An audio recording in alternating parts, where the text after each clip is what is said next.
That's fab. So I just want to, so my name's Lou. I'm head of comms at Novacroft. Just want to welcome everybody this morning before I hand over to Deborah Charles, our CEO and founder. Just thought I'd do a quick bit of session etiquette stuff and the agenda.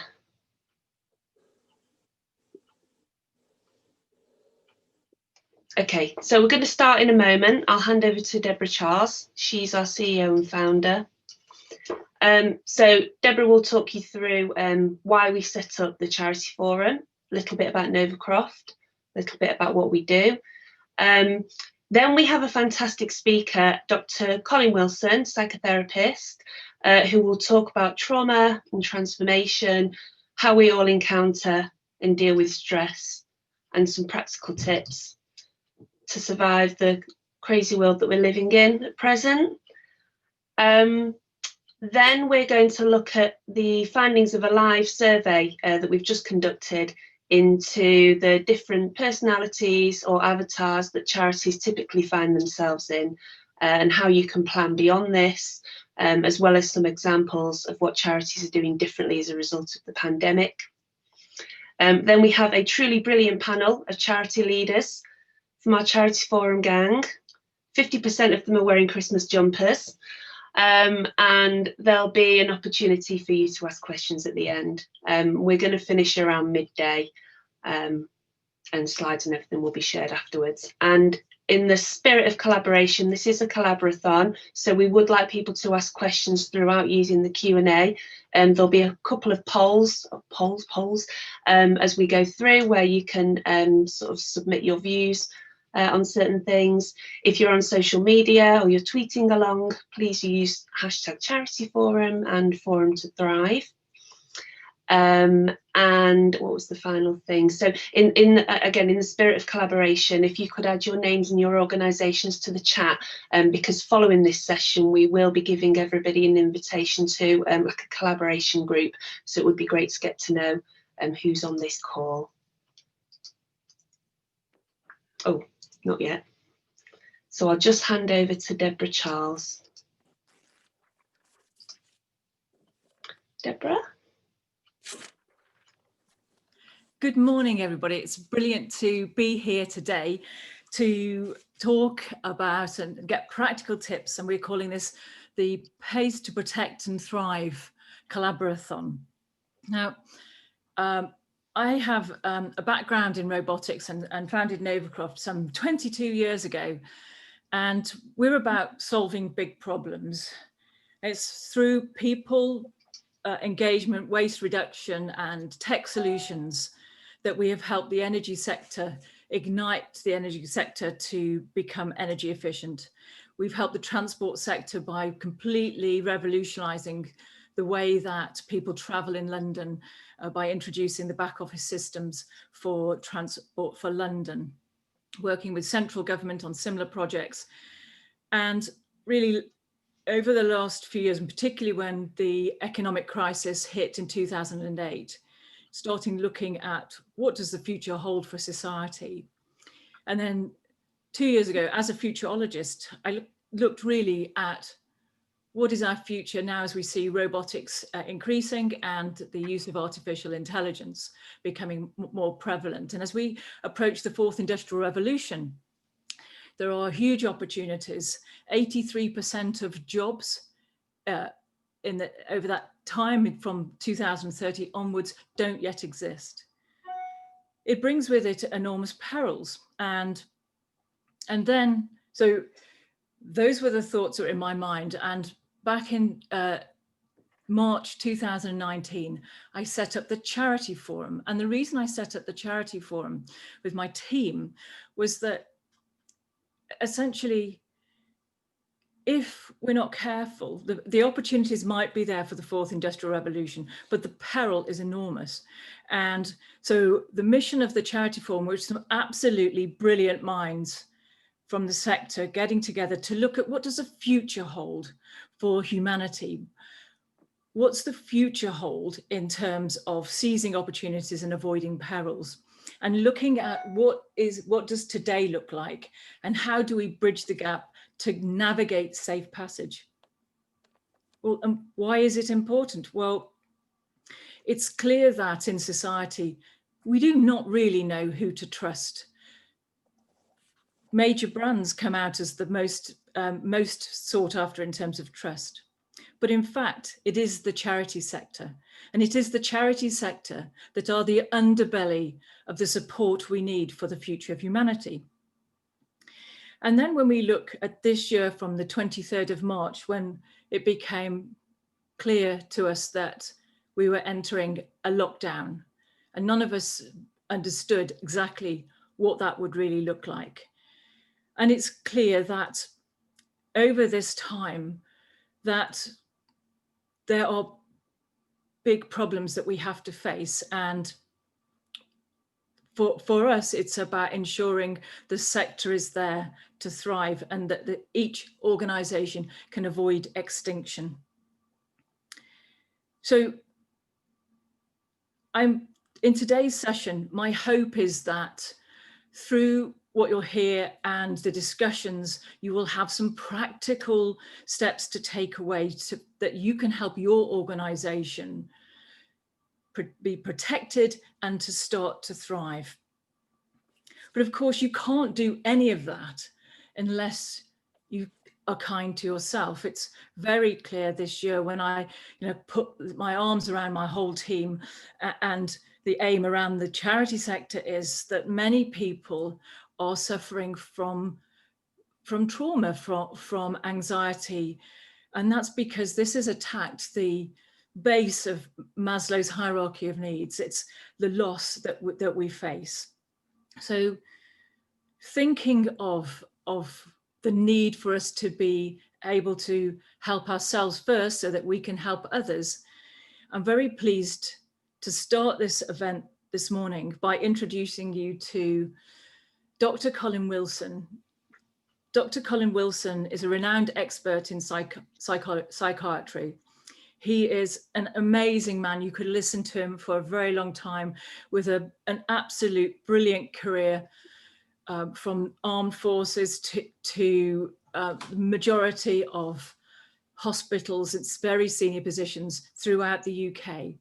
So what I'd like to do now is to hand over to Dr. Colin Wilson to talk about trauma and transformation. Dr. Colin Wilson, it's an absolute honour and pleasure to introduce you this morning. Thank you. Thank you, Deborah. It's really nice to be here. And I notice that the title of this seminar is Pace, Protect and Thrive, which is absolutely right, because protect is going to be my theme this morning. And I know I've got a very short time to do this, but in order to be able to cope in any work situation, you have to know what the battlefield, because that's actually what it is going to look like. Right, over the temple, the entrance to the Temple of Apollo at Delphi in Greece, are two words actually, three in Greek: know thyself. Now, this is as old as the hills, and it is the center of every spiritual practice that's ever existed. And they are all the same, even though the language and imagery is all totally different. So know thyself is the first thing to do. So when you're going into any situation, you need to understand that every situation, this is one, going into work is another, being at home is another, traveling, shopping, they are all different realities, and they all require you to do different things in order to survive within them. In other words, you have to be appropriate and you have to protect yourself. Now, I don't know if anybody ever saw the film with Jim Carrey in it and Cameron Diaz called The Mask. I'm sure you did, because he was in bright yellow suit, bright yellow hat with bright green face, so you can't forget him. And he found this mask and he put it on, and when he put it on, he discovered that he could do absolutely anything, catch bullets in his teeth, fly, make crack jokes and all that sort of thing. In real life, of course, he was very dull, he wasn't going anywhere, he was just a clerk, but with his mask, he found that he could project a different side of him. Now, I want you all to think of masks. The word mask is English for persona. Now, the Greeks used theatre masks, which they called personae, in order to project a particular part on stage. So you held the mask in front of you. You could see out at the audience, but they couldn't see in at you. So you became your mask, and you are able then to act a particular part. Now, every actor knows this. The danger is, of course, if you become completely overwhelmed by the situation in which you find yourself. Now, any company, especially companies which have to keep pace with the cutting edge of technology, everybody's flying by the seat of their pants.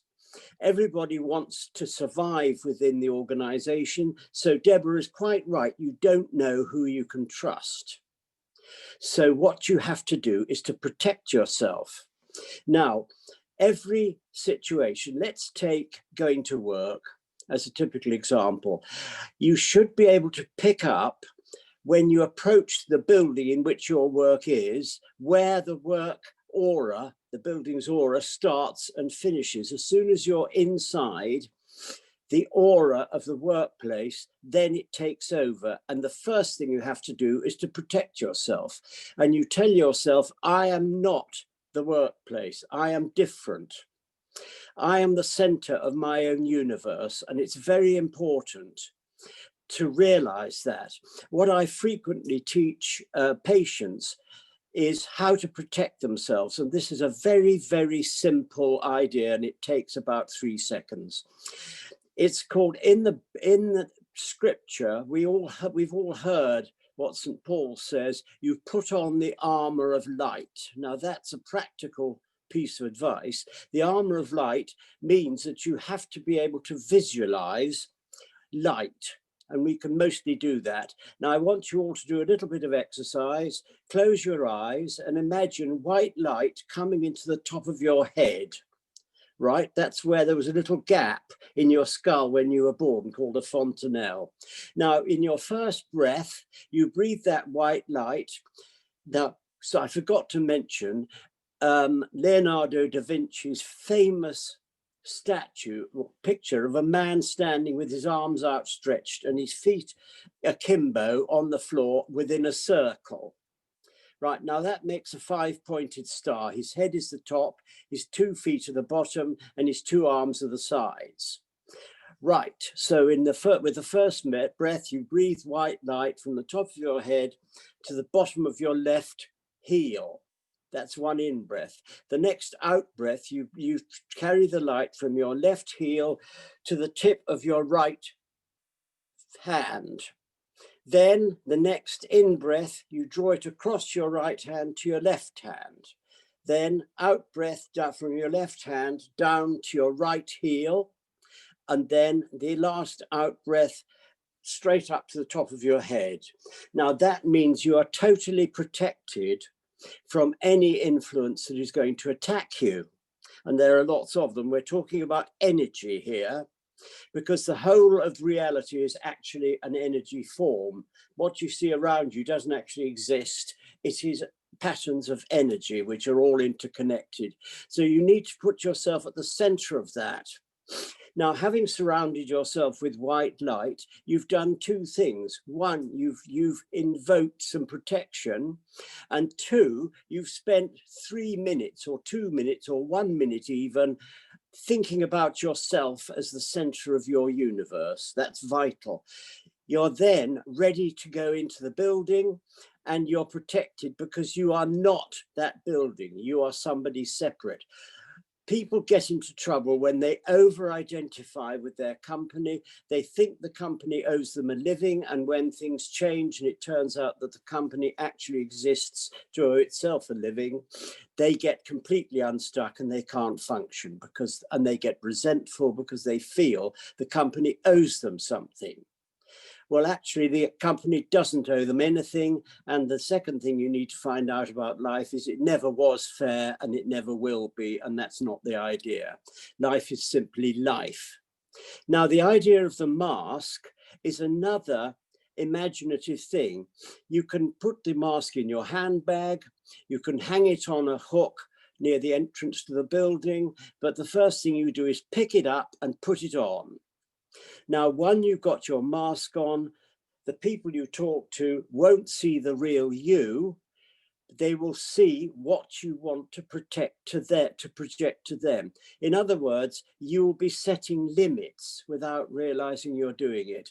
And these are absolutely vital to the idea of pace, protect, and thrive, because you can't thrive unless you know who you are. And you can't protect yourself unless you know who you are. And you can't advance or give the company anything, again, if you're not sure of your ground. And people are so afraid of upsetting somebody else or being told off or being, their annual appraisal being less than perfect, that they forget that actually we're all in the same boat. The person doing your annual assessment is just as scared as you are, but you don't realize that. But if you have a sense of yourself, then you're off to a good start. So I hope you can understand that. The first thing is, let's just repeat that. Every workplace, every situation is a different reality. It requires a different mask.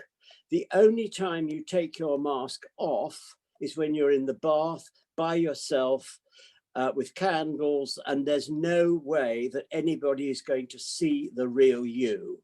Then you can take your mask off and then you can gather strength. Otherwise, you wear a different mask for every different situation. There's no point in chatting everybody up you see in the supermarket. They think you're mad. That is inappropriate behavior.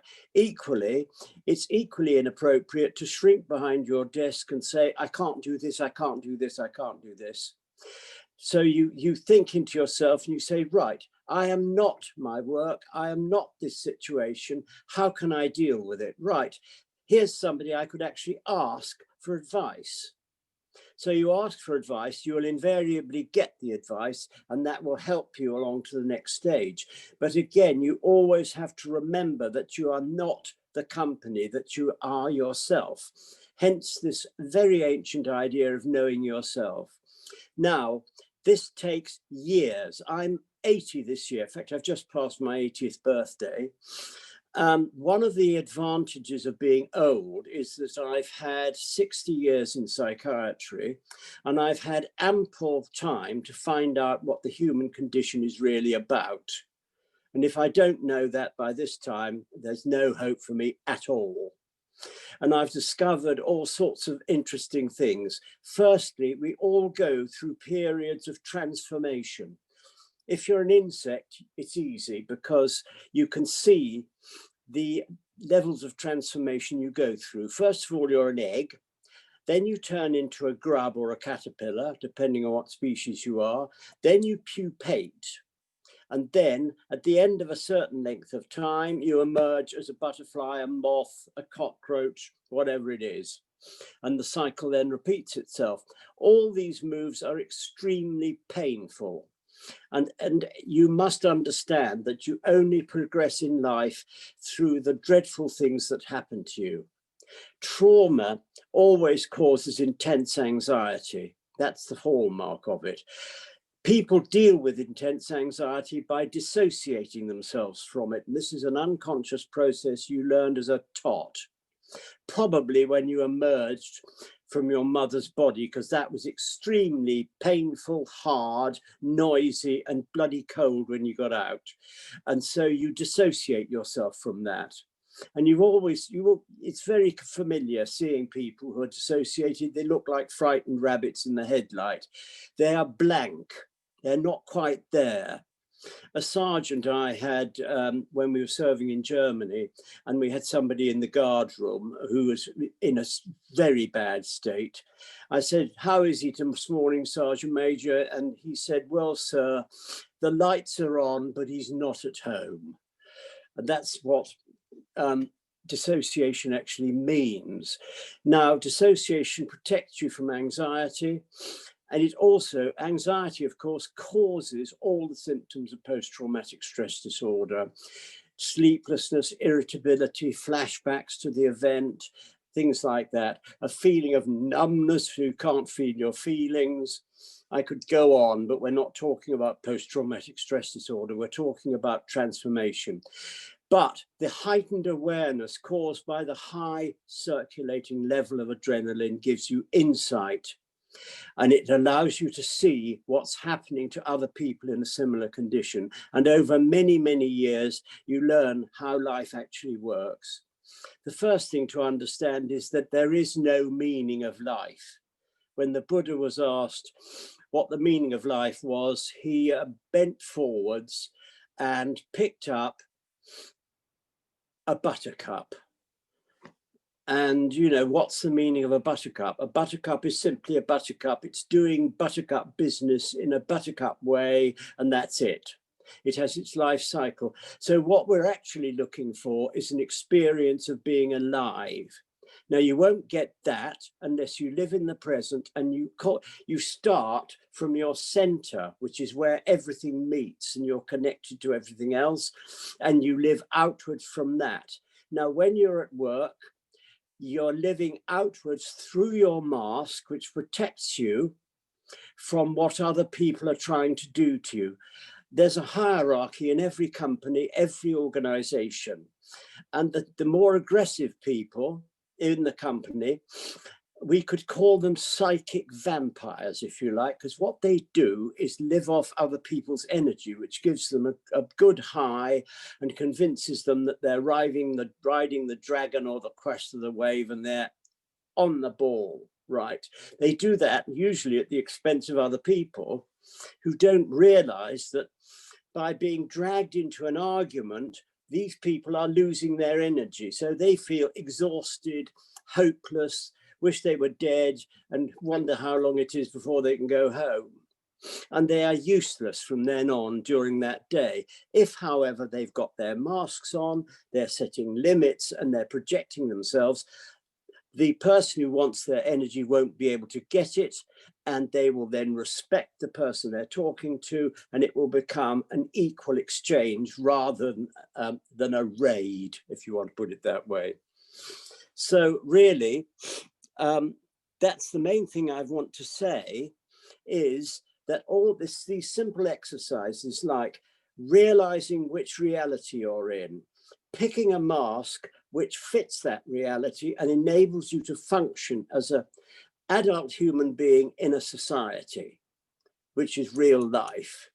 Once you realize where you are, you can put your mask on, and like a Greek actor, you can act your part.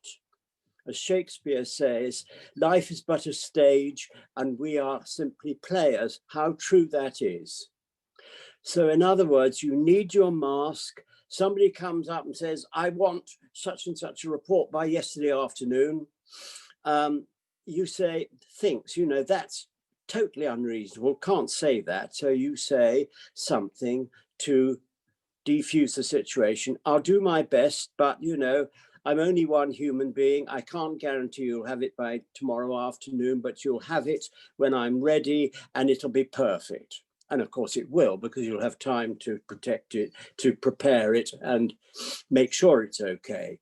And you will feel buoyed up by that, because that other person, the boss, hasn't pinched your energy. He has had to accept that you're doing your best, and therefore it's an equal exchange, which is how human beings should function. So we've talked about the protect bit, different realities, realizing different realities, knowing yourself, which is a long process, and every trauma you go through helps that. It's not a disaster, it's a learning experience. I mean, whatever it happens to be, if you survive a head-on road crash, or like I did, I had a quadruple bypass and was told I should be dead, but for some amazing reason I wasn't. That was in 2014. And I thought, right, this is it, Wilson, you've had your go. Pity you haven't been able to prepare everything. You've only had 5 minutes notice, but I got through it. It took a year, and I was clearly traumatized after that. I was irritable, snappy, jumpy. My need for control was intense. And again, my need for control, my mask helps me not to project that onto other people in a way they can't manage. So it's a filter through which my feelings go. So in that way, you can thrive because you know who you are, you're setting your limits, and it becomes not something that's impossible. You're walking on water and you suddenly discover you can actually swim. And in the Jim Carrey film, he went to see his psychiatrist at the end, and he produced his mask out of its box.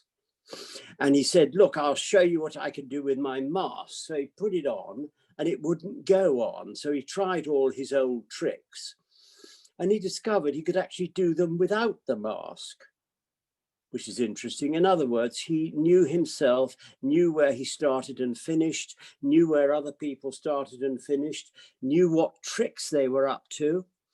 And in that way, he thrived and he moved one step nearer his goal, which is to understand who he is and where he fits in the general pattern of life.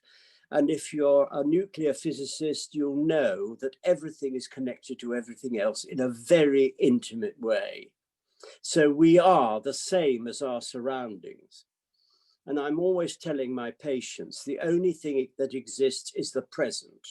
The future never exists, because when the future then becomes the present, you can't do anything about the future. You can worry yourself sick and make yourself really ill, supposing this, supposing that.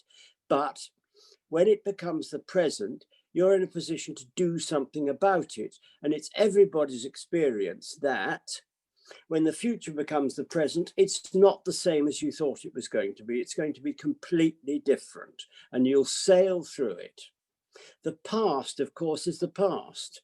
So it can either be rose-colored spectacle past, where you remember all the lovely things, or victim past. Oh my God, I've had a terrible life. I can't see why it's going to be any different. Might as well kill myself now, saves time. And that's nonsense too, because the past is simply memories, which you can manipulate how you wish. And it can be a great source of strength. And I always suggest to people they write a CV, not just about their work, but about their lives and the things that they've done, like getting married, having children, writing books, doing things, becoming experts at this, that, and the other. So you put yourself in the present, you get your mask on, and you advance into work, and you'll find that you have a good day. And that is pace, protect, and thrive in a sort of psychological way. Now, I know I've sort of run out of time. Oh my God, it's past. So I've probably run out of my time now. So if anyone's got any questions they want to ask me. Colin, Yes? you've run absolutely perfectly to time. I've got some time. Bye. Yes, well, we've got a couple of questions that have come in, actually, if you're happy for me to go through those. So one of them, one of the questions is around, we're often told about the importance of honesty and being authentic at work and in the workplace and bringing your whole self to work. So how do you balance protecting yourself whilst wearing your mask? Right, now you're told to bring all yourself to work and be brutally honest.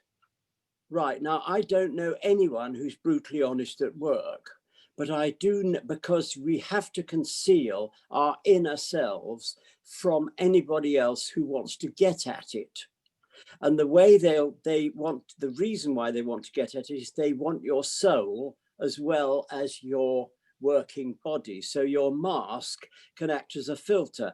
just because you say things that are appropriate to that situation doesn't mean you're being dishonest. You can be absolutely honest, and it's always the best policy to be honest. Never lie to a colleague, because it will rebound on you. And that everybody understands that from very on in their working career. You have to be honest, because if you're not honest, then things get out of hand very, very quickly, and you're living then on a tissue of lies, which you then can't maintain.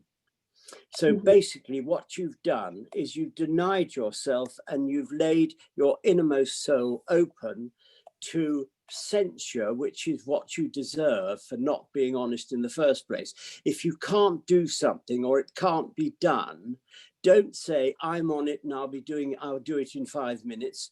You say, actually, I don't think this is a bit above my pay grade. Can I have some help, please? And that's being honest. That's what being honest actually means. It doesn't mean I want to tell you all about my divorce or my strange habits or anything like that. That is completely inappropriate. So your mask will prevent you from doing that, provided you are conscious that you've got it on. So being honest at work is an absolute prerequisite of surviving at work, but there is honesty and honesty. The honesty that the workplace demands is in work situations, whether something's been done, whether a mistake has been made, whether something could be better. And in that case, everybody can advance, because it's based on the person owning up to something they haven't been able to do or have made a mistake over. And that's absolutely vital, because nobody can get anywhere if somebody denies making a mistake, or they are not actually questioned about it, because no one can advance. Then it becomes a cancer in the whole organization if somebody is concealing information and can't be trusted. So it's like a part of the foundations of a building being pulled away, and the building is expected to stand up. It will, but an enormous amount of effort is expended in getting it to stand up, whereas if it knew where the problem was, it could put it right very quickly. So honesty is vital, but there's honesty and honesty. There's appropriate honesty and inappropriate honesty. Hope that answered the question. Thank you. I've got another question here, which is, what happens if you refuse to put on a mask? So what if you just take yourself into the workplace and you've not put on that mask, you're just you? Okay, right. Well, now this is, we're talking here about protect and thrive. If you're just you, okay, now if you have a very powerful idea of who you are, then maybe you don't need a mask, but you've got it in your bag to put on if you need it. So maybe you don't need a mask. Maybe you can be yourself and it's safe. But again, what you have to do, I mean, the prerequisite of this is to realize what reality you're actually in. So the being yourself, which may be telling jokes and dancing around the office and being impulsive and spontaneous, which is being yourself, because there are positive and negative sides to you. So you have to put on an act wherever, and you can tell yourself you're being honest, but actually you're not, because what you're doing is you're denying that you have two sides to your personality. I mean, I digress slightly here, because when you were born, you signed a contract to say that you would abide by the rules of planet Earth. And the rules of planet Earth are that we live in a dualistic society, a dualistic reality. Everything has its opposite, left, right, light, dark, etc. It goes further than that, that the light has the heart of darkness in it, and the darkness has the heart of light in it. And they are constantly changing, but remaining the same. So everything has its opposite. So you have a negative dark side, and if you deny it, it will come out in a manner that you can't control. If you accept that, like everybody else, you're capable of foul deeds and nasty things and saying brutal things to people. I didn't mean it. Well, actually you did, but you let your dark side get out without you supervising it. In other words, you have to understand and control these two sides of your personality. So you can't just be yourself when you go into work, because somebody's going to say something, you're going to say something completely inappropriate or make a remark about somebody that will spread around the office like wildfire, and you will not be the flavour of the month. So yes, you need a mask, even though you're pretending you're actually being yourself. Does that Yes. answer your question? Thank you. We've got another question come in just asking what your thoughts are around using meditation. Right, meditation is a sort of fashionable thing, isn't it? I mean, when I was taught to meditate, you had to sit in lotus position, which 99% of people can't do. And it makes you extremely uncomfortable. And you're supposed to think about nothing except your breathing. Right, I challenge anybody to do more than 10 breaths without losing concentration. It's not a natural thing to do, but meditating can mean anything. And the most useful form of meditation is what is called a walking meditation. You set out on your walk, and we're all encouraged to do that, and you put yourself into a direct relationship with every other living creature and everything else that doesn't appear to be living but is actually alive, like buildings, because they're made from dust from planet Earth, and that's where we all come from. Right, so you set out, and the first thing you do is to see somebody. You smile and say good morning. Now, other human beings are your brothers and sisters. So you immediately put yourself in a relationship with that person by acknowledging their existence. Then you come across a dog. Now, dogs are very similar to humans, and they are your cousins. So you say to yourself, hello, cousin dog, how are you this morning? That puts you in a relationship with the dog and any other living animal, cats, squirrels, birds, anything. Now, plants are very similar to us. They are far more successful at living their lives than we are. And if you watch plants fighting for survival, if you have a slow motion camera set in a patch of woodland, say over a period of a month and speed it up, you can see how plants fight with each other and communicate with each other. Every tree has a massive system of roots which connects with every other tree, so they talk to each other. These are your relations. So you talk to trees as if they're your relations, and insects, you can do that too. And we all have our places in the universe. And if you ask questions, you will have answers, because actually what you're doing is talking to your higher self. Your higher self is part of the universe. It's the stuff that stars are made of. And it's all inside you. You have every answer to every question. The problem is, if you remembered that, your head would explode. So our brains act as filters, which only produce information when it's necessary for living. When you're asleep or when your unconscious mind is nearer the surface, you understand more, you see more, you can possibly predict the future. Things like telepathy become second nature. The phone rings, you know who it is. Telekinesis can occur, you know, things can happen. Poltergeist phenomena are well known. This is all about trauma, and it's all about heightened awareness. So the human brain is a massively powerful instrument, 99% of which is never used. One can say thank heavens, because we couldn't survive it. But meditation allows you to think into yourself, to develop that relationship with every other living creature in the present. And that's the important thing about meditation. Don't drift off into disaster thinking about the future. That's not meditation. You think into yourself. I often ask people, and you can ask yourselves, where is the center of the universe? Now, obviously, nobody knows that. It's not planet Earth, because we are a minor galaxy on the uttermost, a minor star system, sorry, on the periphery of a minor galaxy that nobody's ever heard of. And if you look through the Hubble telescope, you'll see galaxies so thick that they're thicker than the sand on the seashore.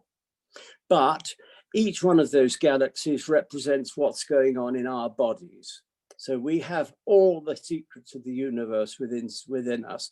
And that's where your meditation should lie. And that's what gives you a sense of yourself and a sense of respect for other people. If you're in India, you make a salam as a form of greeting, which means that you're greeting the God that's inside the person you're greeting. In other words, you respect other people's divinity. Now, that's completely the opposite to Western religion, where God is outside and we are miserable sinners, and we can only be forgiven by some external agency. But if the external agency is out of date, then that doesn't work. The external agency has to be within you. St. Augustine said, God is both immanent and transcendent. And Jesus himself said, if you want to find out who I am, pick up a stone and I'll be under it.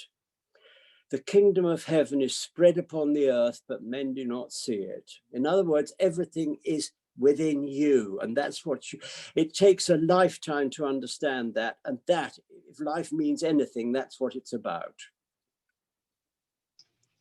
Wow, okay. Thank you.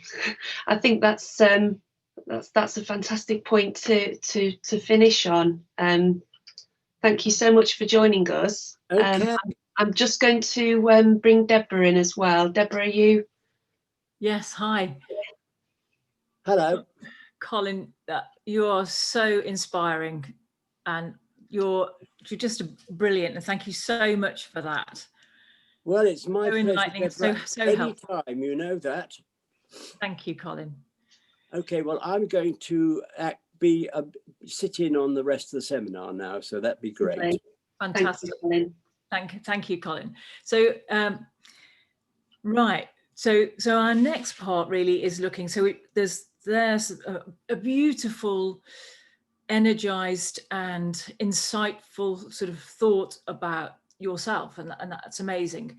And now moving now to your organization. And as I mentioned earlier, Novacroft, my team, we're about solving big problems. And in order to solve a big problem, you've got to kind of understand what it is. And we know that within the sector, there are many organizations, from classes medium, large, oh my goodness me, super, David. Anyway, large organizations in the sector. And what we wanted to do really is to, when we're talking of pays to protect and thrive, we wanted to understand which organisation were most at threat and who needed to really avoid extinction. And so we set about some research which looked at the avatars, and we're particularly looking at resilience and adaptability, because as we move forward, which obviously we are constantly doing, we're going to have to move and be agile enough to move and to spot the opportunities and seize those opportunities whilst overcoming the perils. You can only do that if you're adaptable and you have the resilience and to have some longevity to be able to adapt. So what David is about to talk to you about is the avatars and the research that we have conducted. And then we'll go in after that to talk about the 5-lane plan, which is really about a plan to immediately mobilize and to find your happy pace, which is really important. So I'm going to now hand over to David Aladaran. Thank you very much, Deborah. Hello, everybody. Nice to see lots of people on this call. I've spoken to quite a number of people as well. Really good to see everybody here today.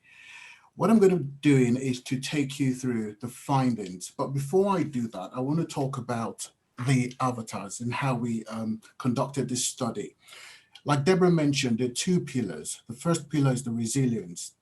And to understand the resilience, or to measure the resilience of an organization, we compute the income impact score. There are two main criteria here. One is the spend income ratio. So what's the organization looking like? Is it overspending? Is it underspending? And we also consider the risks that the charity is going or managing, or that's confronting the charity as well. So we use that to determine the resilience. In terms of adaptability, we're trying to measure how nimble a charity is. How can you quickly react? So we look at things such as, what's your online presence like? How do you make use of digital? We look at things like the use of technology in your processes, in your operations.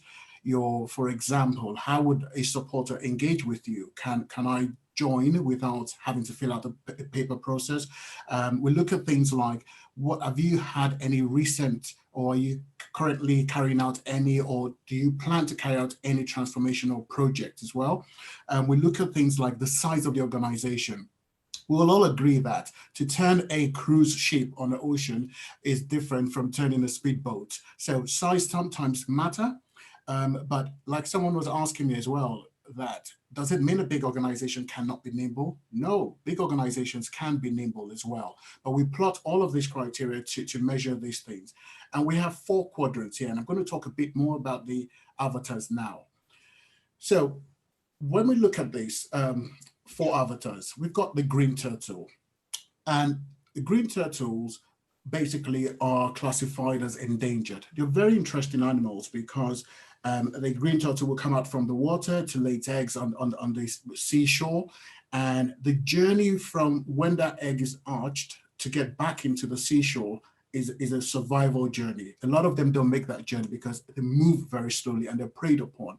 But the big picture here is that green turtles are charities that, first of all, are not financially resilient.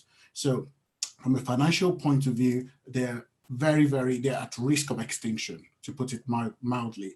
The other thing about them is that they're not very adaptable. And so when you look at this kind of charities, if an external change occurs, like we've had a pandemic this year, very easily they can go into extinction, because not only can they not react very quickly, they also don't have the resilience to even survive such impact. When we look at these kind of charities as well, typically we might find that there's a lot of waste going on. So they might have people duplicating efforts. We find things like people not necessarily empowered. So you might have people not qualified to do the right kind of job. When I talk about qualification, I'm not talking about skills based on roles. I'm talking about skills based on what the organization needs to be doing. We also find in this kind of organizations that if you're a green turtle organization, you can't be thinking of a 5-year plan. You can't be thinking of a 3-year plan. You need to actually have, it's like a 3-month plan. You need to be reacting very quickly. You need to start to think about the things that would help you to become more resilient, or to stop the bleeding, and to start to be more adaptable as well. I'm going to talk about the koala bears now, which is the bottom left of the quadrant. And the koala bears, again, lovely animal. They've got strong limbs. They would climb up a tree and they would feed from that tree. I call this quadrant the comfort zone. The reason is because the koala bear charities or organizations are charities that are comfortable. So from a financial resilience point of view, they would say, we're okay because it seems like we're doing fine. You know, we're not overspending, or we're managing our risks properly. The challenge here is that they're not adaptable. When we look at change can come from within or from the external point of view as well. So when we look at what has happened this year, we find out, for example, the pandemic, if a charity is fine as at today, that's okay. However, when things like the pandemic happens, you can very quickly move from being a koala bear charity to become a green turtle charity. And that's because the fundamentals have changed. So when you think about whether it's fundraising and how your income is generated, if that changes because you can no longer get income from retail, then very quickly your finances are disrupted. but your ability to adapt and to respond to that is very important. And if you can't do that, then you find that you start to bleed as well. I'm going to move to the top right corner of the quadrants, or the top right quadrant now, and talk about the cheetah. If you look at the cheetah, fantastic animal. The best way to picture this is, imagine you're going on the M1 and you're doing 70 miles per hour. And literally, you can have a cheetah running beside you at that speed. That's how fast the cheetah is. The challenge is that the cheetah cannot go for more than half a mile, for example, at that top speed. So when we look at these organizations, what we find in this kind of organizations is that typically they are not financially resilient, but they're very adaptable. And you might be wondering, how can you be very adaptable and not financially resilient?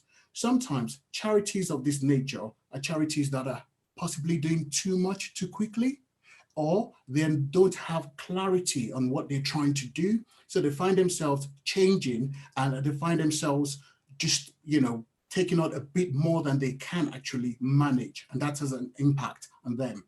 The challenge for charities like this is to start to use their adaptability to control or to improve their financial resilience. And finally, I'm going to talk about the bottom right corner, which is the golden eagle. That's the avatar that you want to be. The golden eagle, like we know, is one of the largest, and most nimble raptors. And the beauty about the golden eagle is its stamina and its vision. So when we look at golden eagle charities, they're financially resilient and they're also very nimble. And what this does for them is that they are anticipating what do we need to do, or what does success look like for us as an organization in the future. So when you look at organizations or charities like that belong to this quadrant, or that are members of this avatar, one thing you will find is that they're very lean, they're very innovative, and more importantly is that they've got people that are empowered. One interesting thing I found in the course of this study is that a lot of these organizations are organizations where people could take decisions locally as well. So when you talk about self-management, that's a very prevalent trait with the golden eagles. I'm now going to give you a snapshot of the sector. So what we did as well is to look at a sample of the sector, and we plotted out to determine what the avatar or what avatars they belong to. Interestingly, 51.8% of charities were koala bears. And I say interestingly because if we look at the charity sector, a lot of charities have done really well and have done fantastic things. The challenge with the sector, I think, and that's what this is also telling us, is the charity fit for today, or is the charity fit for the future? If we talk about today, then we can say that there are things that the charity sector has typically done. We've seen how, lots of charities raise money from retail activities, whether it's charity shops and things like that. And it's worked perfectly. They've achieved great success from that. The challenge is that when things like the pandemic occurs, or when there's a disruption in the retail sector generally, then the impact starts to come onto, or is felt massively. For us as an organization at Novacroft, or even as the Charity Forum, what keeps us awake is we would like to see that 51.8% or even more of the charities being golden eagles. We would like to see a movement from the quadrant on the left moving into that bottom right quadrant. And we believe it's possible. And I'll come to why it is possible later as well. I'm going to ask you to, at this point in time, to take a poll right now. And if Tracy can please launch that poll to show, so that everyone can please vote. Based on what we've said so far, just, what you think. What charity do you think you are? What avatar do you think you belong to? And if you can please carry on doing that, we'll come back to that shortly. It'll be interesting to see what we think. I'm now going to give us a snapshot very quickly as well of the sector by income bands. Now, let's put it in perspective. If we look at medium charities, we found out that 60% of the charities were koala bears. Again, they are in that comfort zone. And to put it in perspective as well, medium charities are charities with income, annual turnover of between £100,000 and £1 million. And also, this accounts for about 14% of the entire sector's income. There were 40% of the charities were golden eagles. What I would say, one common trait about the charities we found that were golden eagles in this income band was that they were young charities. But it doesn't mean that age was the only factor that that was responsible for it. We found out that there were young charities that were lean, they were innovative, and they were very future thinking. So they were confronting their problems, they were thinking about their problems. They had different kinds of models that allowed them to be able to respond or react very quickly. If we look at large charities are charities that have got income from £1 million to £10 million annual income, and there was an equal split of 50% between the green turtle and the koala bears. And large charities account for about 28% of the total sector's income. This says a lot about where the sector is currently. If we look at major charities, on the other hand, they are charities that have got annual income from 10 million to 100 million pounds. We found all the 4 avatars represented in this sector. This is very interesting because, again, we've got 2% of the charities were golden eagles, same traits like I mentioned earlier, very lean, very innovative. However, majority of the charities were koala bears and 9% were actually cheetahs. If we look at the super major charities, and this is where it starts to get interesting, super major charities are charities that have got annual turnover of over 100 million. And to put it in context, they're responsible for 23% of the entire sector's income.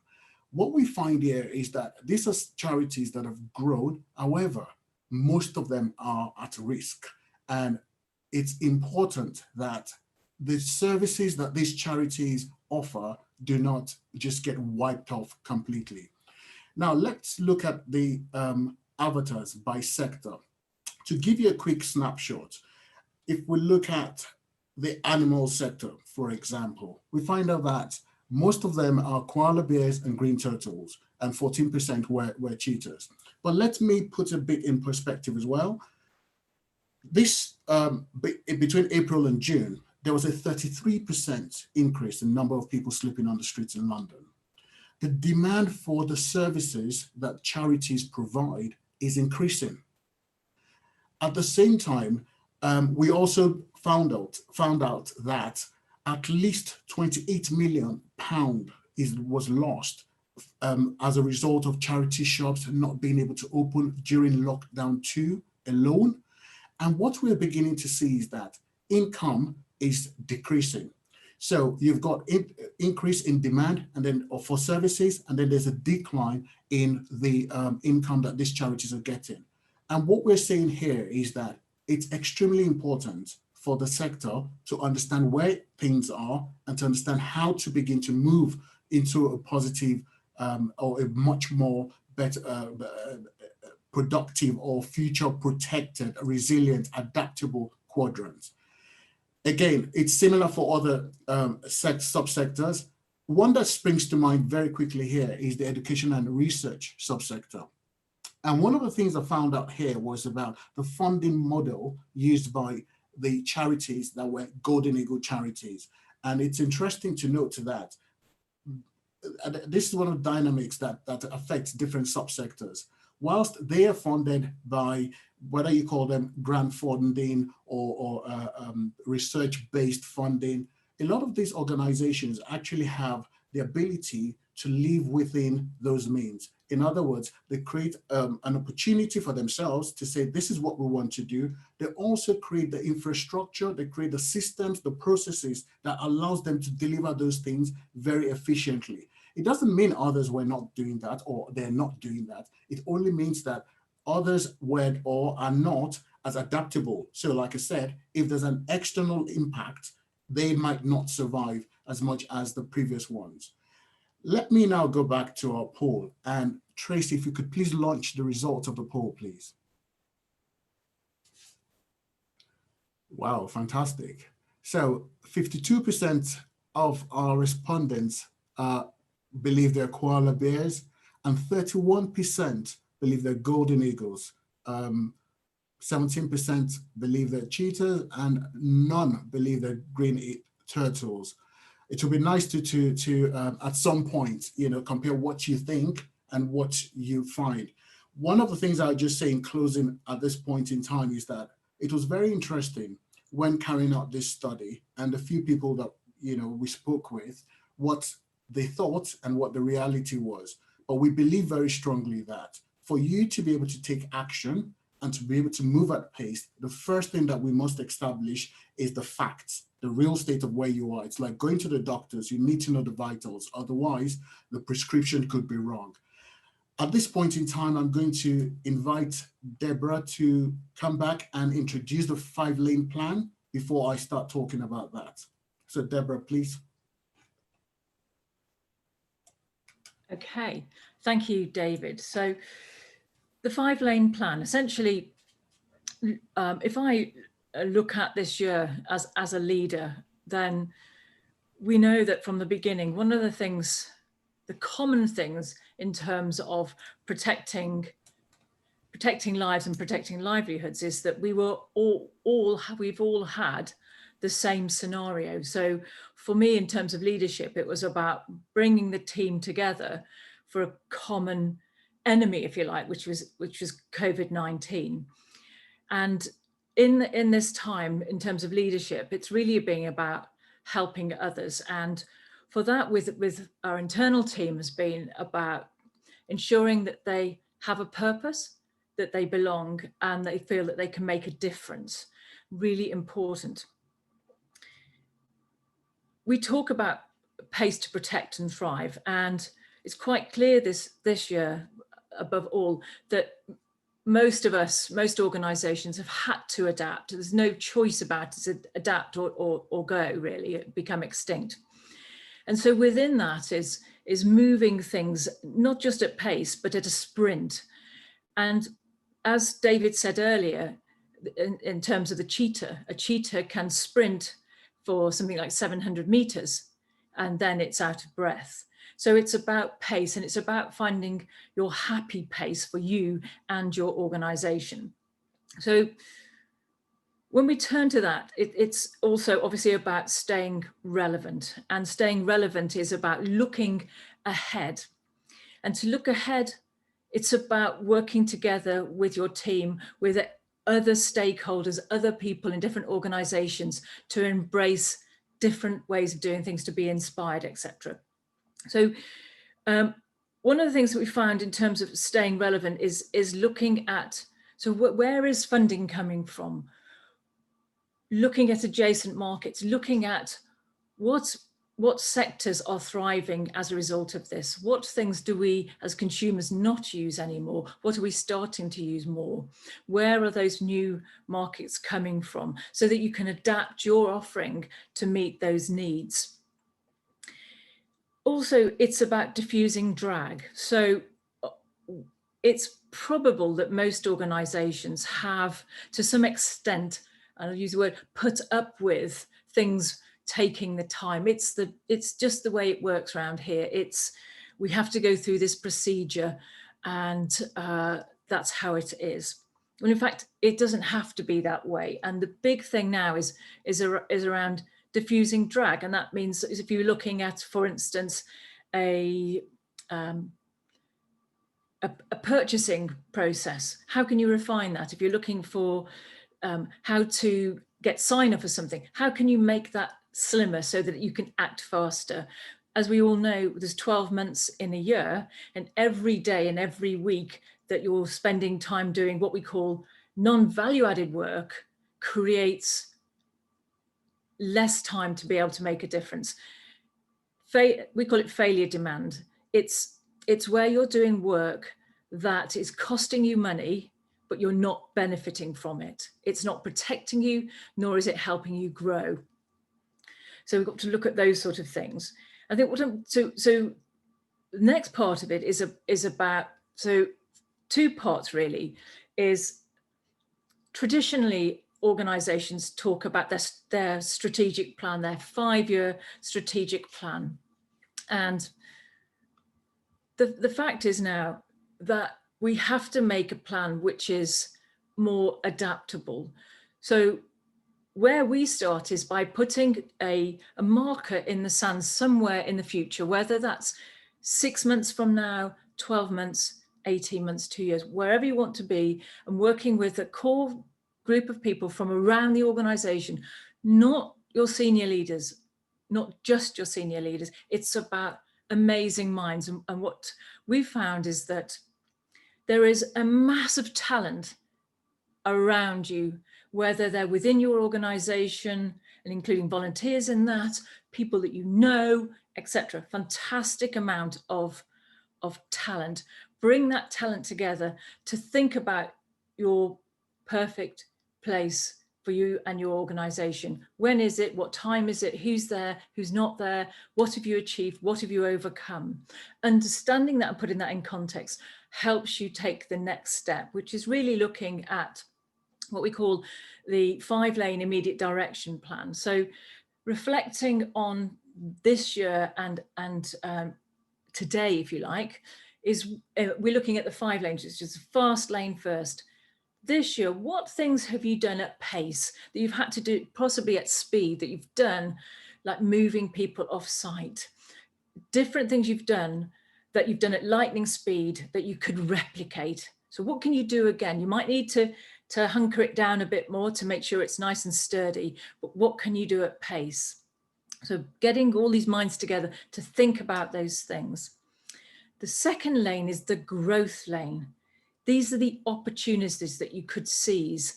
Now, this is where creative minds come into play, and that's why diversity is incredibly important to every organisation. Where are the opportunities? Are there opportunities in regulatory changes about looking at the future? If you can see a little bit more about what the future might look like, how things are developing, then it enables you to think about which way you could go. Of course, you're adapting all of the time to take those things. How can we embrace new ways of funding? How could we share, for instance? So if, as we've seen, many organisations are losing their resource and their talent, then how can we embrace that talent? Could we share talent? Could we work with the government to change the VAT rules, for instance, in that area? How can we seize the new money? How can we embrace that and supporting organisations that are growing in order for them to support you? So, and then we move on to the fixer lane. And we all know in organisation, the same as at home, there are things that need to be fixed. You can't do everything all at once. So it's picking the things that are going to make the biggest impact. So what's not working, and prioritise those. So we're really talking about things that we call failure demand. The things that you're doing which have become monumentally complicated. And I liken this to, it tends to be, as an organisation goes through its embryonic period and starts to grow, as it becomes larger. I think of it as a bungalow. It's a mansion made of a bungalow with many extensions. And those extensions bring with it lots of complexity. Things have gone wrong, so they've added a little bit more complexity to it. Things don't talk systems don't talk to each other, more complexity. So it needs more people to do the same work. Look at those things. You probably find Pareto's rule, you'll get 80% improvement by fixing 20%. This will create the capacity for you to be able to grow. And in any situation where we're talking of change, the first thing we as humans, as fragile humans do, is think about, well, okay, well, if I'm not doing that work, that means I'm not going to have a job. The fact is that we want to release people to be able to do an amazing job. So not doing the mundane things, coming in and doing the, take this piece of paper, copy it onto that system, do this, do that. It's about releasing them to be the best that they can, because the sum is greater than the individual parts. And then we move to the slow lane. Now, in every organisation, again, there are things that we do, whether they are technical solutions or just different things that we might do. They might be pet projects that actually people have been working on for some time, the bells and whistles that you've been treading water on for a while. It's time to really look at those and put them on ice. And then we have the exit lane. These are projects really that are potentially high risk. They're projects that may deliver value in the long term, but they're on shaky ground. You may find that there are people that have been consistently underperforming, and I am a massive advocate of kindness. And kindness is thoughtful action, and it's enabling people to rise to the best themselves and supporting them in that journey, as we are all on a journey of life together. So how can you help people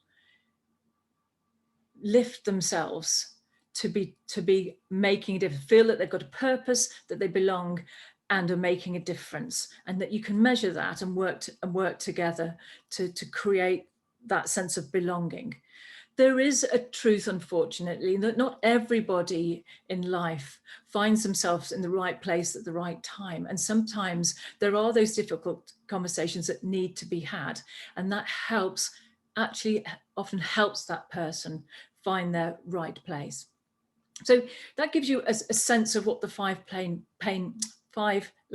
plan is. I'm now going to hand over to David, who's going to talk about some of the things that leaders in the sector have done in these fields. Okay, David, over to you. Thank you, Deborah. It's very interesting, the things that we've seen so far. So basically, we've done a survey where we've gone out and we've identified what people have been saying that they've done in the last few months.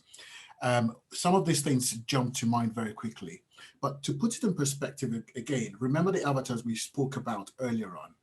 In the fast lane, we saw that loads of charities rose up and modified their operations. So on site, they changed how things were, restricted access. They acted very quickly. Loads of charities only had a week or two to quickly do these things, and they responded. They rose up to the challenge. A lot of charities engaged with stakeholders. They adapted fundraising appeals. And what we see in the fast lane here are traits of the golden eagle. These are things that a golden eagle charity would typically be doing, on a consistent basis without an external pressure. So when we look at the findings from this survey, the first thing we say is that a lot of charities can be adaptable. What we now need to think about is how can we make this our way of life, basically. When we look at the growth lane, charities have identified how they can, or the opportunities that has arisen as a result of the pandemic. So in terms of having lean processes, in terms of using digital tools to be more efficient. So charities have identified these things, and they're using these opportunities to start to create more efficiency. And like Deborah said, reduce failure demand as well in the organizations. When we look at the fixer lane, we start to see the kind of things or the characteristics or the issues that typically a green turtle or a koala bear charity needs to be thinking about. So for example, there's the 74% of respondents say that there's a risk of not being able to recover from loss of income from retail and event activities. And this kind of thinking, this kind of thought process is saying that how can we be more adaptable? What do we need to do? When, in terms of what's not working, charities said traditional fundraising, how we used to fundraise before, is not working. Things like, too much non-value added admin stuff, waste, the kind of things that Deborah was referring to, it's not working. We can't afford it. It's too expensive. It's not, we need to fix them. So in that fixer lane, we see a lot of things that have been identified there that needs to change. In the slow lane as well, and the slow lane, just to put it in context as well, typifies what a cheetah charity would be doing. So charities have said, whilst it's good to have new buildings or refurbishment projects, we've actually found out that it's not a necessity at this point in time. It's important that we slow it down. So typically, doing those things are not bad, in itself per se. However, the timing is not right, and doing those things at this point in time might have negative impact on finances, on resources. So these are some of the things that charities have said they're going to slow down on. One interesting thing I also found there is the non-essential digital upgrades.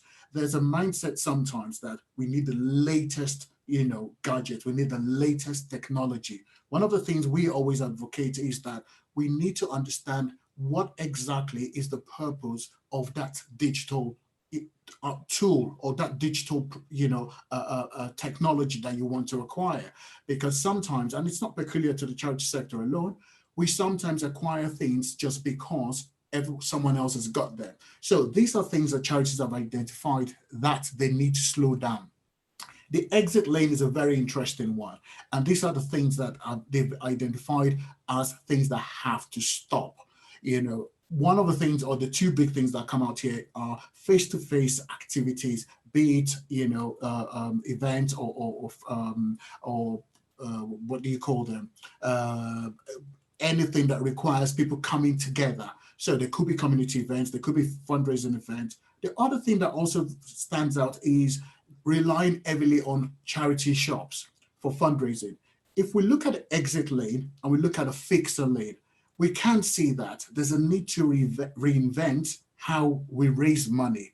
And so in the exit lane, we're beginning to see that that does not work.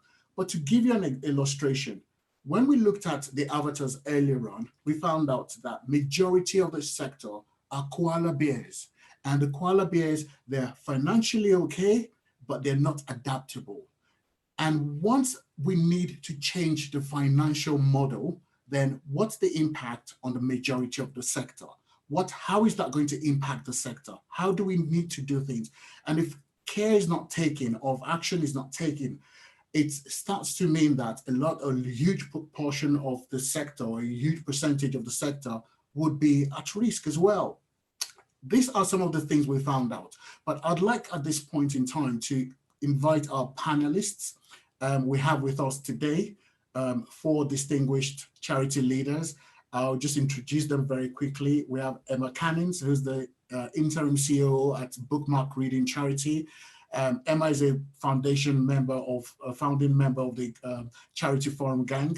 We also have Charlotte Fielder. She's head of volunteering, fostering and communities at Battersea. Charlotte is also a foundation or founding member of the Charity Forum Gang.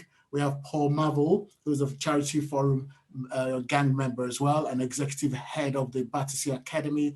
And we have Bill Oliphant as well, who's the CEO of the Royal Naval Association, and he's also a founding member of the Charity Forum Gang.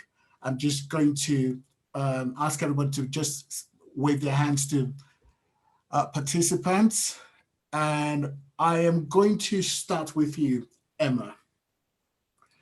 Emma, so 37% of charities have said that they had to modify their operations at pace as a result of the pandemic. In your charity, how have you changed? Has anything changed in your operating model? And if they've changed, are these changes permanent? Thank you. Hi, everyone. Lovely to be here. First up, I think I'm quite lucky. I work for a charity which can be summarised as a golden eagle in a speedboat, I think. So I work for Bookmark, and we do volunteer-led reading programmes to help children read in schools. And we've been around for a couple of years, so quite small, and only really got up and running properly in September 2019 with a wonderful programme with these face-to-face programmes in schools. So you can immediately see the problem that we were due to face in March this year.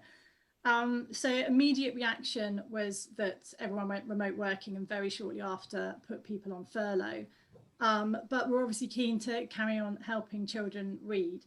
So we brought a very small group of people back from furlough, and pilots found some friendly schools, friendly volunteers, just to give a go at what does online reading programs look like in that sort of model. So we piloted it very quickly, took about a week to consolidate everything that we'd failed at and how to fix everything. and then piloted it for another week afterwards. Basically within about a month, we then managed to roll out an online reading programme to about 25% of our schools in July. We then took August, which is the school holidays, to sort of prepare ourselves. And then basically since September until now, we've been rolling online reading programmes, no face-to-face, in our schools, with actually quite a lot of significant growth. There's obviously problems with bursting bubbles, technology issues with firewalls in schools and things like that, but it's been definitely a wonderful journey and a complete difference from where we were at the start of the year. I was reflecting on how we managed to do this, and again, as I said, we're very small and agile, and that's been a real strength to us. The other thing's a very, very clear vision. We want every child to read, and even I can remember that one. So it's been very easy to keep everyone focused on where we want to be. We also have a very supportive governance structure with our trustees, very, very simple. So no writing papers. It was just literally, let's just get on. What's the purpose we're trying to achieve, and crack on. And again, some of the success was we were pushing on open doors. Schools were screaming out for help. Volunteers were there lining up to try and support. And funders were wanting to do anything to respond to COVID. So that actually really helped what we were doing there. Collaboration was massively key. So I was part of the Charity Forum. We were meeting probably more regularly than we have in the past to sort of discuss issues and how we're going over it. And we had quite a lot of collaboration with other literacy charities and also tutoring organisations, so we could accelerate which reading platform we used. So looking at sort of online video conferencing options for 5 to 8-year-olds was quite an interesting challenge, but that was massively accelerated through collaboration. And really, as a result of all of this, we've been able to grow. We've had a bit of a recruiting drive. Instead of being geographically constrained by face-to-face sessions and having to match volunteers with schools, we've been able to roll out nationally much quicker than what we were going to. So, you know, a lot of time people talk about how crisis turns into an opportunity, and that's been fantastic to be part of an organisation like that. As far as are these changes permanent? Kind of believe so. I think we're facing that view that everyone is.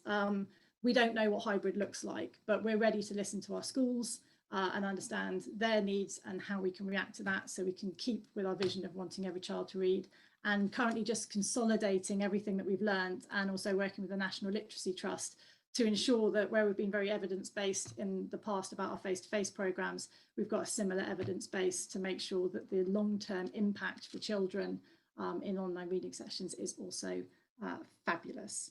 I think that's me. Thank you very much, Emma. That was really fantastic. Thanks for that detailed response as well. I'm going to come to you next, Paul. And okay, so Paul, Louise, could you spotlight Paul, please? Yeah, Paul, great to see you. Thanks for joining us today. Just before I ask Paul his question, if anyone has any questions, you can please pop them into the chat, or when we finished asking the 4 panelists questions, then you can unmute your mic and you can ask them directly as well. But Paul, if we look at what's happening in the sector, I think one of the major risks that everyone has identified, about 85% of the charities responded that loss of income is the biggest risk confronting the sector as a result of the pandemic. How are you adapting your fundraising differently, or what do you think the sector could do differently?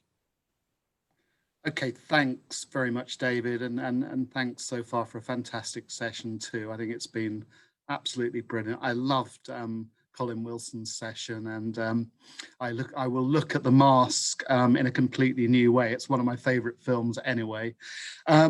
So yeah, I mean, I'll talk briefly about the sector as well as Battersea, because I think that's important. And I think that you know, when it comes to a crisis, I think fundraisers are particularly well placed to make rapid changes, because generally speaking, they tend to be creative people, people who are able to move to trends quickly. So the pandemic, whilst it was a complete shock, I think, to the system, actually led fundraisers to take very rapid action, not just within my own organisation, but in across the sector. But one of the things that I think is a massive driver for that is that many organisations are dependent on, as you've identified in the avatars, that many organisations are dependent on an unbalanced fundraising portfolio of activities. And I think those are the organisations that have really struggled during this pandemic, particularly smaller organisations who perhaps are dependent on a retail operation. And in the animal welfare sector, certainly that's very much the case, that a lot of smaller, particularly rescue and rehoming centres, maybe have 2 or 3 local shops that they had to shut. And in a recent poll that we did at Battersea on behalf of the sector, we found that over half of organisations in our sector have had a drop of over 50% of their income, which is obviously a huge problem for the sector. In larger organisations like Battersea, where we've got a fundraising turnover of 20 to 25 million pounds, it's a problem, but less of a problem. But what we did immediately was looked across our fundraising portfolio. We looked at things that we would have to postpone or put on hold. So obvious examples of that would have been participation events. We have an event called the Muddy Dog Challenge, which raises £1 million a year for Battersea, and we had to immediately put all of those events on hold.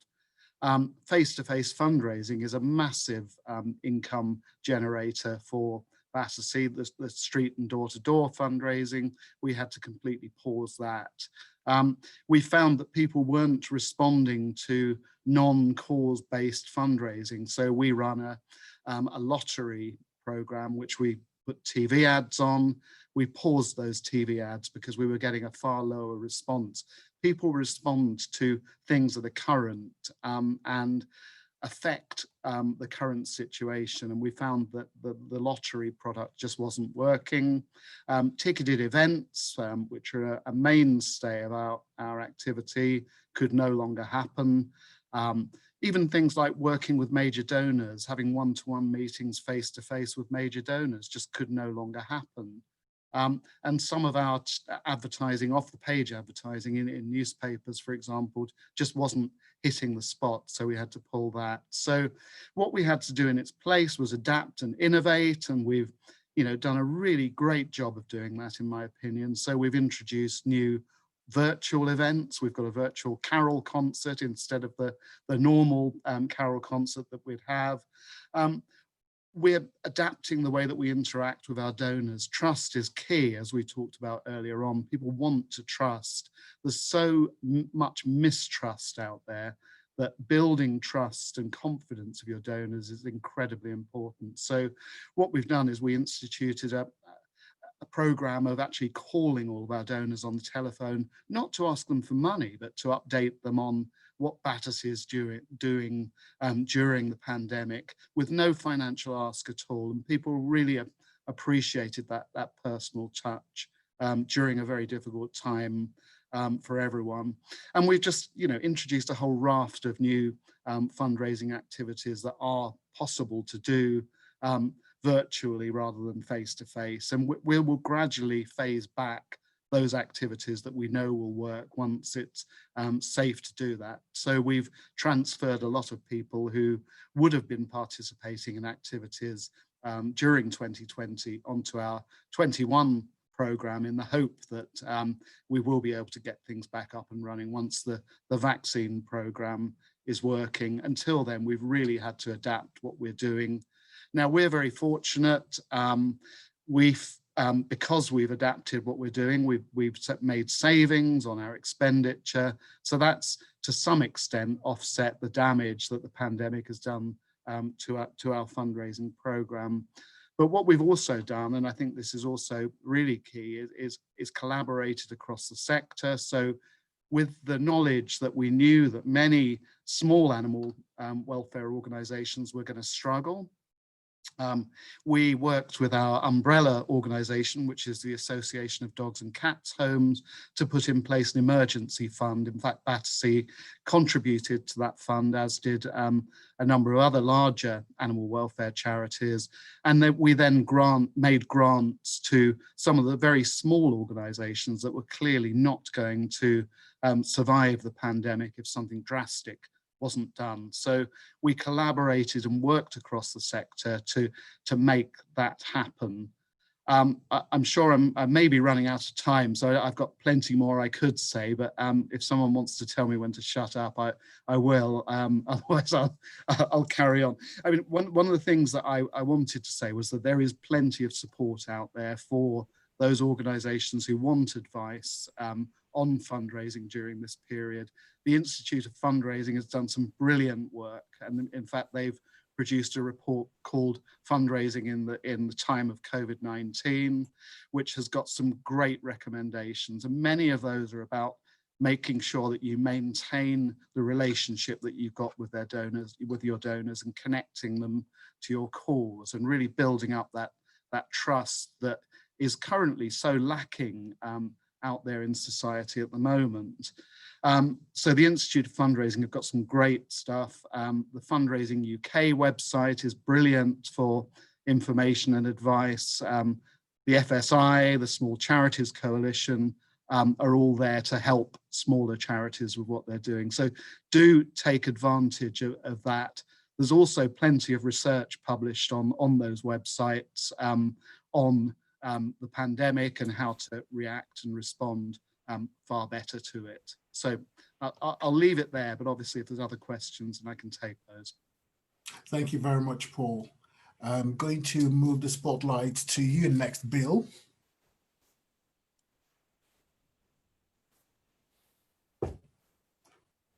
And yeah, I'm unmuted now. Hi, lovely to have you here today. Thanks for joining us, Bill. Now, Bill, if we look at what has happened in the last few months, 2020 as a year, a lot has changed, but with necessity being the mother of invention, what have you done to spot opportunities, and what have you done as well at the Royal Naval Association to seize these opportunities? Okay, so firstly, if I can just describe to everyone what the Royal Naval Association is. It's a rank blind membership organisation primarily for serving and former serving Royal Navy personnel who are proud of their service. And we seek to maintain the naval ethos, and we enjoy sharing experiences with like-minded people and supporting each other, of course, when needed. We were established in the aftermath of the Second World War, and our mission really is to deliver camaraderie to our membership through events, communications, and welfare support. Now, of course, as David has suggested, the changes were brought about by COVID, and it was all about events and bringing people together. We have 270 branches up and down the length and breadth of the country, some abroad, and of course, all of those had to close down. So what we found ourselves doing was switching our outputs to communications and to welfare support. And actually, it was an opportunity. COVID was an opportunity to change the emphasis of the association, because we weren't able to meet. We felt as though we ought to be looking after possibly some of the more hidden, lost and lonely members of the naval veteran community out there. And actually, I've engaged with another naval charity, the Royal Naval Royal Marines charity, to support us in a big move to try and reach more of these hidden, lost and lonely. And what we're doing with the Royal Naval Association is actually disrupting our model. The model, in my view, wasn't working particularly well. The evidence for that was that we've lost 1,000 a year for the last 5-6 years, and we're down to 11,000 of a membership. So COVID really was the trigger, I suppose, to do something about this. So we've shifted the organisation very much more to a welfare support type piece.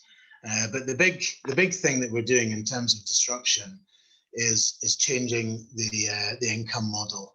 So up till now, it's been a subscriptions-based model, and we're shifting it to a donations-based model, which is very risky. But of course, the board realised that there's actually greater risk in the status quo. So it's been an exciting time, and I would describe us very, very definitely, unfortunately, as a green turtle at the moment. We have, I would suggest, moved much more towards the bottom right-hand sector of David's model, but we're not there yet. And of course, we're hampered much by tradition. We have a royal charter, so that's really the basis of our governance. So getting that changed means Privy Council, etc., etc. So as you can see, a very sluggish governance structure. But nevertheless, the board have taken the decision to change the model. That has to be put to a special conference of delegates from all of the branches, and that will happen by Zoom meeting on the 21st of December. So it's all very exciting for the Royal Naval Association. But I can just say that COVID, I suppose, gave us the opportunity. The Royal Navy, Royal Marines Charity, who are backing us to do this, are giving us the means in terms of the financial support, and they've said, while we change this model, they will back us in terms of the money that we would have got from our subscriptions for the next couple of years, and hopefully that'll taper off as our model for fundraising takes off. But finally, I would like to say thank you to Deborah and her team, because actually the charity forum that you guys have put together has created the vital spark in this, which is to give me the courage to take this forward. So COVID gave the opportunity, the Royal Navy Royal Marines Charity gave us the means, but thank you, Deborah, and your fantastic team for giving us the courage.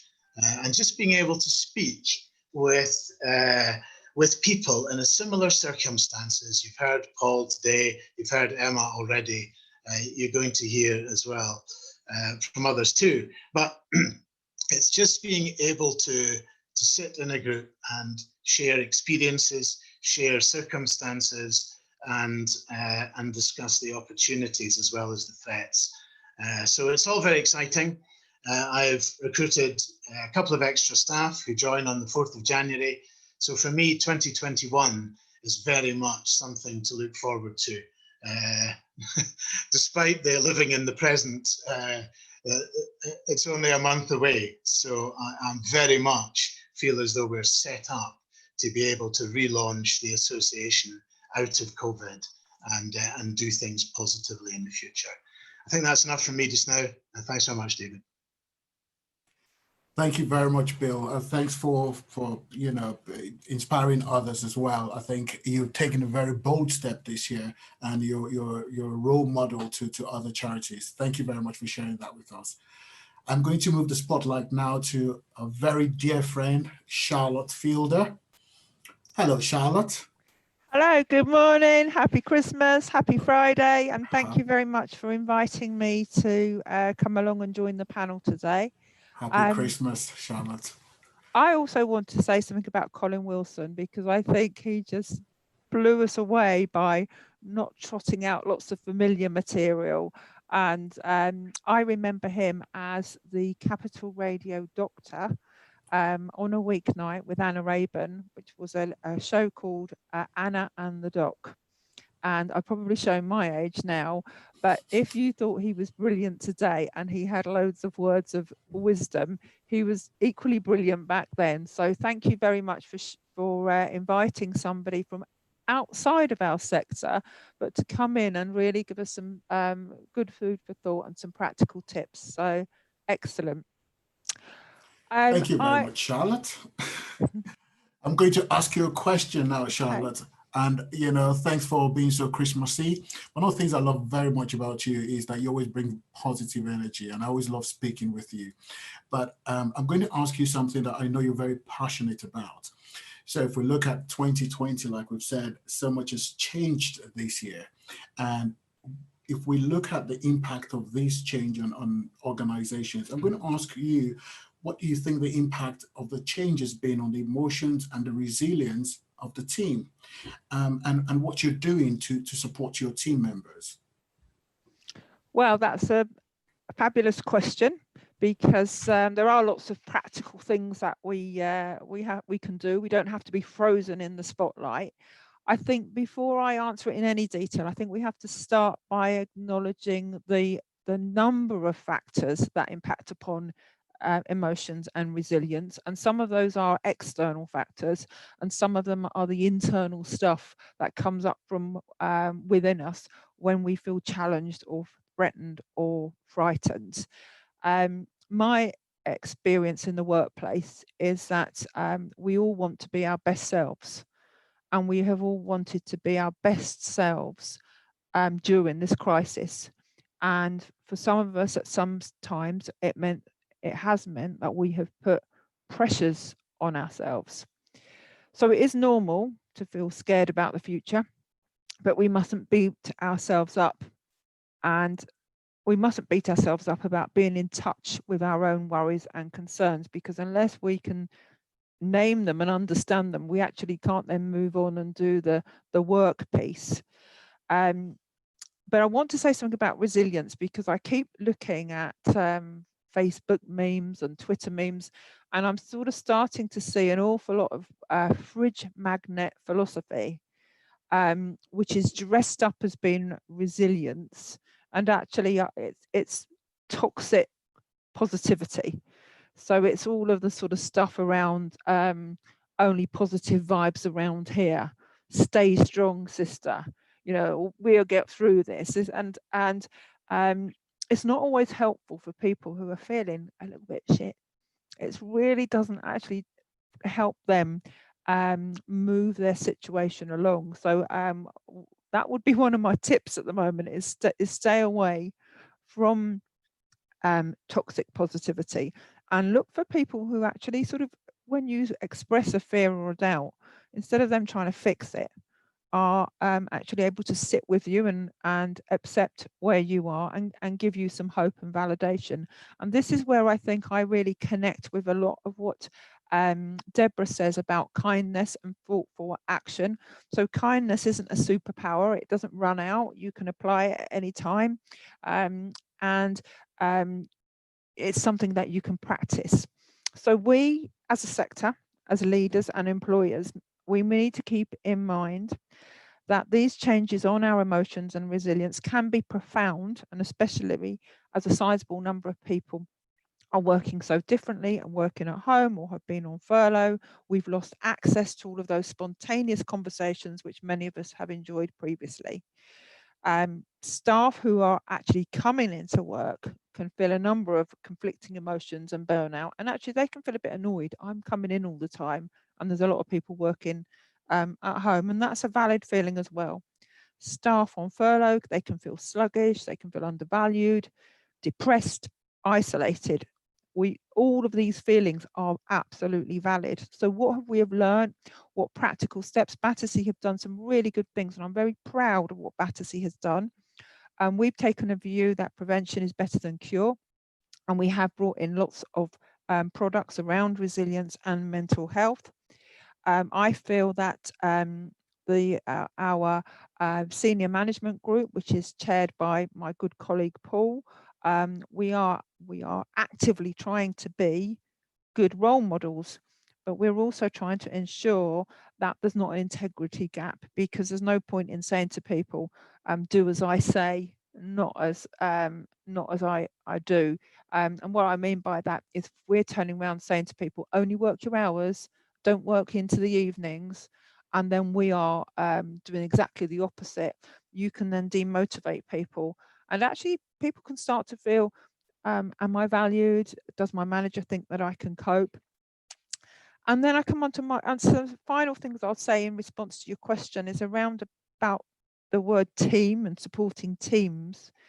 And when it comes to resilience in terms of teams, a team is a group of people. It's not a homogenous group. They don't share the same emotion one day and then they move on to the next emotion. People change, and they can be good one day and they can be upset the next. So we have to ensure that we are looking at people as individuals, and making changes and trying to facilitate flexible working or whatever it is based on individuals. Now, over the last few months, you've heard a really good meme actually, which is about we may be in the same storm, but we're not in the same boat.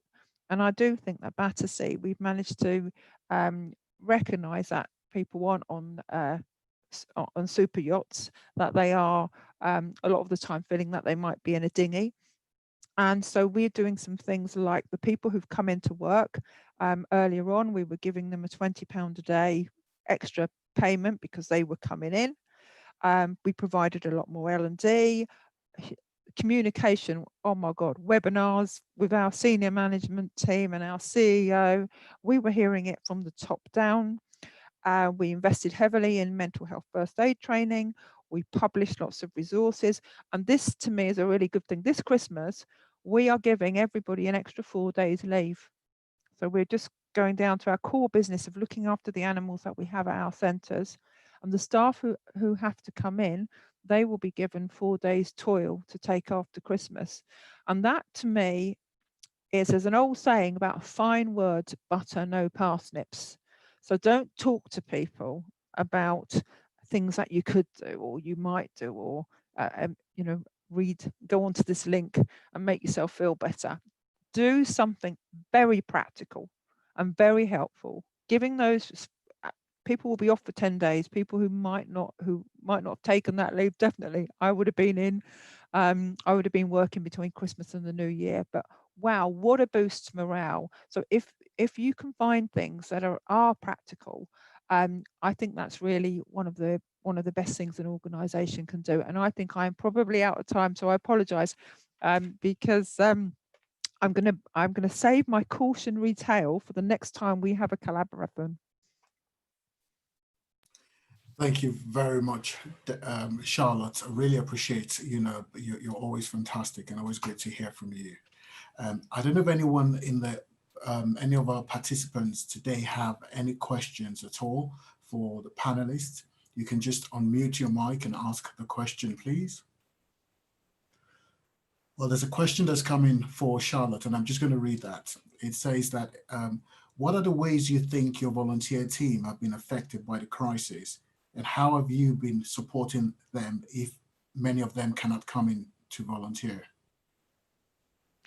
That's a really super question.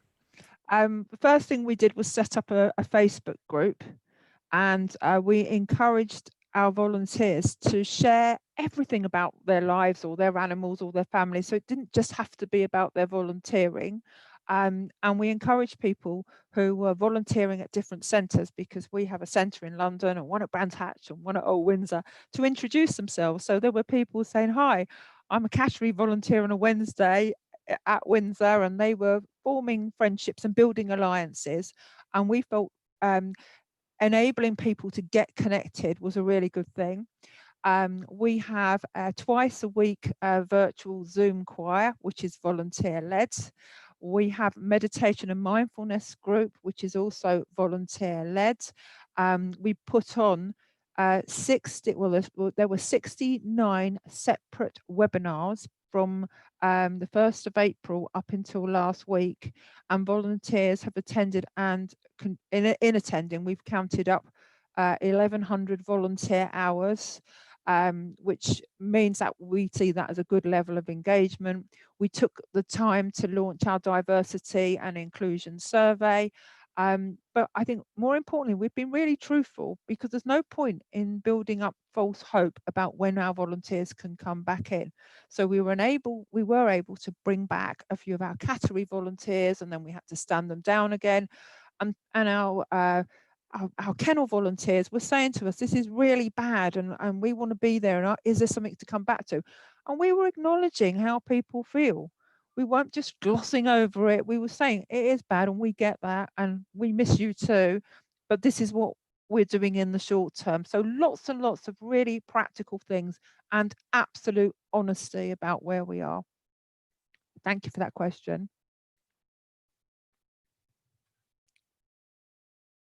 Thank you, Charlotte. Another question for you before you run away.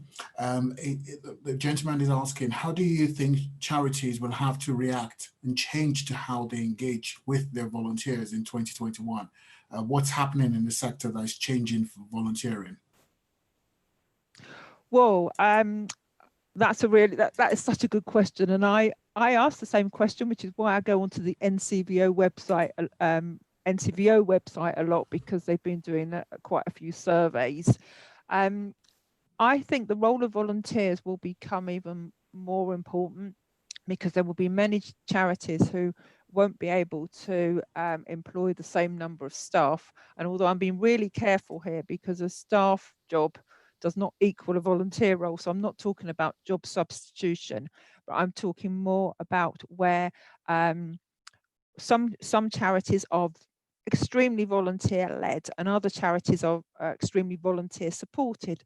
So at the moment, Battersea is very much a volunteer supported charity, but our work out in the communities means that we have started to be really, really brave, and we're doing something that we would have never done a few years ago, and that is the volunteers who are looking after animals in the communities are now starting to get involved in potentially finding the new homes and having those rehoming conversations.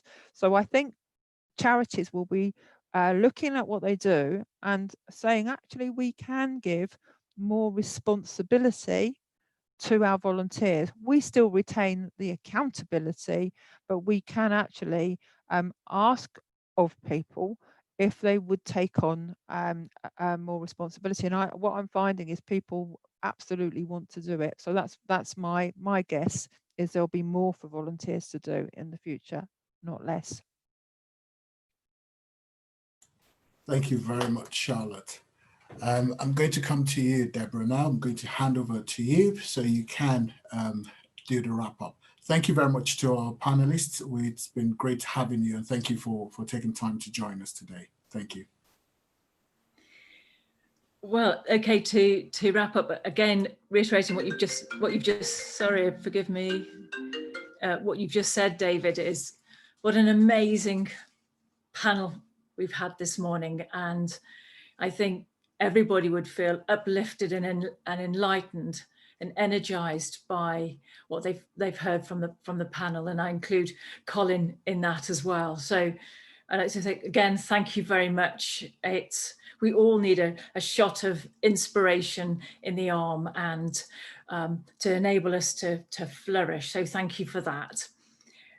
Moving forward now, we have a number of events that are going to take place, which will be available to everybody. We'd love you to kind of join us. We have creating your sort of vision of success, and I talked a little bit about that earlier. And it's really a way of getting your team and your stakeholders to be part of what the future looked like. What is your vision? And really make that come to life. It's a really fun, enlightening activity. So we'd love for you to come along to that. Then we've also got some scenario planning, again, a fun activity with actors, but this is all about what Sir Arthur Conan Doyle said, which is really about if you remove the impossible, then whatever is left is the truth, basically. I've shortened that a little bit. And it's a fascinating way to find the scenarios that are most likely to happen, which could help with fundraising, etc. We've used it in our organisation and with others this year to help that, and it's worked very successfully. If you'd like to know more about your avatar diagnosis and some of the practical steps you can take, then You can have a one-to-one with David Eladeran, who spoke very eloquently today about those avatars. David, you can see the details there. Louise, is there anything else that you want to say that I haven't said already?